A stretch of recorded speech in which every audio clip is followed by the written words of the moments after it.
Rahul Gandhi first నేర్చుకోవాల్సింది తను గత కాలపు జ్ఞాపకాలు తెలుసుకోవాలి. అటల్ బిహారీ వాజ్పేయికి ప్రతిపక్ష నాయకుడే. కానీ ఐక్యరాజ్య సమితి కాంగ్రెస్ ఎందుకు పంపించింది? జవహర్లాల్ నెహ్రూని ఎందుకు పంపించాడు? ఇందిరాగాంధీని ఎందుకు పంపించింది? అంటే అటల్ బిహారీ వాజ్పేయి మాట్లాడితే నిజాయితీగా మాట్లాడతాడని ప్రపంచం అంతా గుర్తించింది. ఎవరి పక్షాన మాట్లాడు, ప్రపంచ క్షేమం కోరతాడాయన. భారత ప్రయోజనం నెంబర్ 1, ప్రపంచ క్షేమం నెంబర్ 2 అన్నది ప్రపంచం అంతా గుర్తించింది. అందుకే ఆయన ప్రధానమంత్రి అయినప్పుడు ప్రపంచం అంతా హర్షించింది. ఇప్పుడు ఈయన ప్రతిపక్ష స్థానంలో ఉన్నాడు రాహుల్ గాంధీ. ఊరుకొరికినే వేగ్ మాటలు. భారతదేశంలో యువతరానికి ఉపాధి లేదు, మనుషులు దొరకట్లేదు. రాహుల్ గాంధీ గారు ఒకసారి కనుక్కోండి. షాపింగ్ మాల్స్ ముందు బోర్డులు కనబడుతున్నాయి, మా షాపింగ్ మాల్లో పనిచేయడానికి 25,000 జీతం ఇస్తాం, 30,000 జీతం ఇస్తాం రమ్మనమని చెప్పేసి.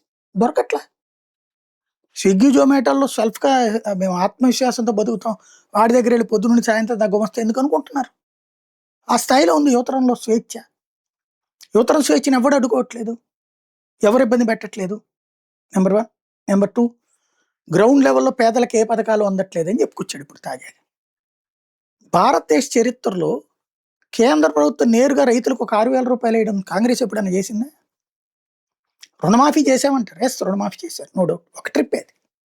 కానీ ప్రతి 4 నెలలకు ఒకసారి 2,000 రూపాయలు చొప్పున ఇన్నేళ్ల నుండి వేస్తున్నది ఎవరన్నా ఉన్నారా? అట్లాగే పెన్షన్లు నేరుగా కానీ, ఇంకొకటి అది పోనీ తీసేద్దాం, పెన్షన్లు రాష్ట్రాలు కూడా ఇస్తున్నాయి, అది ఒప్పుకుందాం. హెల్త్కు సంబంధించి సాధారణ పేద ప్రజలకి 10 పడకల ఆసుపత్రుల్లో కూడా ఉచిత ట్రీట్మెంట్ అన్నటువంటిది ఆయుష్మాన్ భారత్ ఎవరైనా ఊహించారా? అట్లాగే ప్రతి వాడలో కూడా 2-3 వేల మంది జనాభా ఉన్నటువంటి చోట్ల ఒక hospital, village clinics, city clinics కేంద్ర ప్రభుత్వం డబ్బులతోనే కదా. అసలు అది సాధారణ ప్రజలకు సంబంధించినటువంటి మ్యాటరే కదా. ఇప్పుడు నాడు నేడు అని ఇక్కడ జగన్ చెప్పుకోవచ్చు, కానీ సర్వశిక్ష అభియాన్ కింద డబ్బులు ఇచ్చింది ఎవరు? కేంద్ర ప్రభుత్వం కదా. అంటే విద్యా వ్యవస్థ మార్పులు కూడా కేంద్ర ప్రభుత్వమే కదా. ఇది ఎప్పుడైనా కేంద్రం గతంలో చేసిందే ఇంత డీప్గా?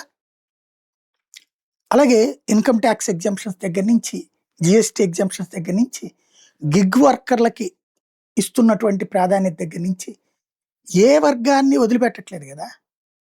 మరి కాబట్టి ఇవి లేనివి ఏంటి? మనం ఆలోచించాల్సింది ఏంటంటే, బ్యాంకులు అనవసరంగా డబ్బులు వసూలు చేస్తున్నాయి ప్రజల దగ్గర, పోరాడు నువ్వు, నిన్ను గుర్తుపెట్టుకుంటారు జనం. అలాగే ఇన్కమ్ ట్యాక్స్ అది ఇంకొంచెం తగ్గించాలి, పోరాడు నువ్వు, జనం నిన్ను గుర్తుపెట్టుకుంటారు. ఏదైతే ప్రజలకి అందట్లేదో, ప్రజలు దేన్నైతే సఫర్ అవుతున్నారో దానికోసం పోరాడు, బాగుంటుంది తప్పించి ఊరికినే తెలిసి తెలియని మాటలు మాట్లాడితే పబ్లిక్ ప్రొఫెషనల్ లీడర్గా భావించరు. దానివల్ల నష్టం కాంగ్రెస్ పార్టీకే కాదు, వాళ్ళ కుటుంబానికి కూడా.